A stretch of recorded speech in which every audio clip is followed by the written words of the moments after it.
Hello बच्चों, चलिए प्रश्न को देखते हैं। प्रश्न है हमारे पास, उस समांतर चतुर्भुज का क्षेत्रफल ज्ञात कीजिए जिसकी आसन भुजाएं आई कैप प्लस 2 जे कैप प्लस के कैप और 3 जे कैप माइनस 5 के कैप है। प्रश्न में हमें एक समांतर चतुर्भुज की आसन भुजाओं के सदिश दे रखे हैं और हमें क्षेत्रफल ज्ञात करने को कहा है।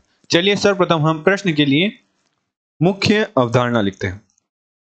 तो हमारे प्रश्न के लिए मुख्य अवधारणा हो जाएगी, यदि हमारे पास समांतर चतुर्भुज की आसन भुजाओं के सदिश दे रखे हों तो समांतर चतुर्भुज का क्षेत्रफल। चित्रानुसार मान लीजिए एक हमारे पास समांतर चतुर्भुज है ए बी सी डी, जहां हमारे पास जो ए बी भुजा है उसका हमें सदिश आसन भुजा का सदिश ए सदिश दे रखा है और एडी भुजा का हमें सदिश दे रखा है बी सदिश।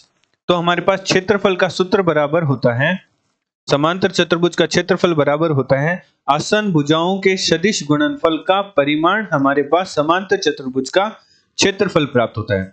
अतः प्रश्न अनुसार प्रश्न में हमें जो प्रथम सदिश दे रखा है उसे हम ए सदिश नाम दे देते हैं, जो कि हमारे पास है आई कैप प्लस 2 जे कैप प्लस के कैप। और प्रश्न में हमें जो दूसरा सदिश दे रखा है उसे हम बी सदिश नाम दे देते हैं, जो कि है हमारे पास 3 जे कैप, जिसे कुछ इस प्रकार भी लिख सकते हैं कि 0 आई कैप प्लस 3 जे कैप माइनस 5 के कैप। तो हमें क्षेत्रफल निकालने के लिए सर्वप्रथम इन दोनों सदिशों के मध्य सदिश गुणनफल ज्ञात करना होगा। तो चलिए सर्वप्रथम हम दोनों सदिशों के मध्य सदिश गुणनफल ज्ञात करते हैं। ए सदिश का बी सदिश के साथ सदिश गुणनफल का मान बराबर होता है सारणिक आई कैप जे कैप के कैप।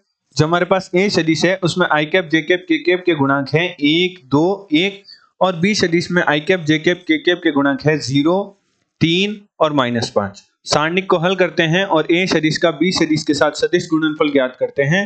तो हमारे पास दो सदिशों का सदिश गुणनफल करने पर हमारे पास सदिश ही प्राप्त होता है। तो सारणिक को हल करते हैं 3 -5 माइनस जे 1 1 0 -5 प्लस के कैप और हमारे पास है 1 2 0 3। तो सारणी कुछ इस प्रकार हल होती है कि 2 की गुणा -5 से, -3 की गुणा 1 से, 1 की गुणा -5 से, 0 की गुणा 1 से, 1 की गुणा 3 से, -0 की गुणा 2 से। तो चलिए सारणी को हल करते हैं और मान ज्ञात करते हैं।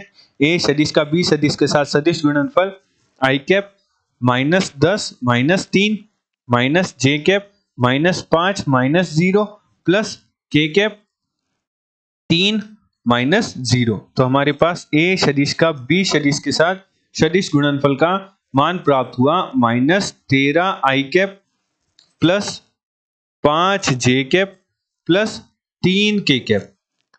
अतः हमारे पास मुख्य अवधारणा में हमने सूत्र देखा था कि यदि हमारे पास समांतर चतुर्भुज की आसन भुजाएं दे रखी हो तो उनके आसन भुजाओं के सदिशों का सदिश गुणनफल का परिमाण हमारे पास समांतर चतुर्भुज का क्षेत्रफल होता है। तो हमने सदिश गुणनफल तो ज्ञात कर लिया, परंतु हमें सदिश गुणनफल का परिमाण की आवश्यकता होगी क्षेत्रफल निकालने के लिए। तो हमारे पास सदिश गुणनफल का परिमाण बराबर होगा वर्गमूल आई के गुणांक का वर्ग। तो हमारे पास आई का गुणांक था -13 का वर्ग, जे के गुणांक का वर्ग, तो हमारे पास जे का गुणांक था 5 का वर्ग और के गुणांक का वर्ग, के कैप के गुणांक का वर्ग जो कि हमारे पास था 3, तो 3 का वर्ग। तो हमारे पास प्राप्त होगा वर्गमूल 169 प्लस 25 प्लस 9। तो हल करने पर हमारे पास मान प्राप्त होगा वर्गमूल 203।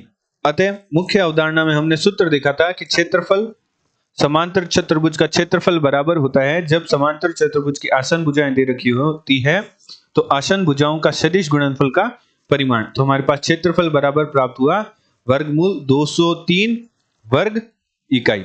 आशा करते हैं आपको प्रश्न का हल समझ आया होगा। धन्यवाद।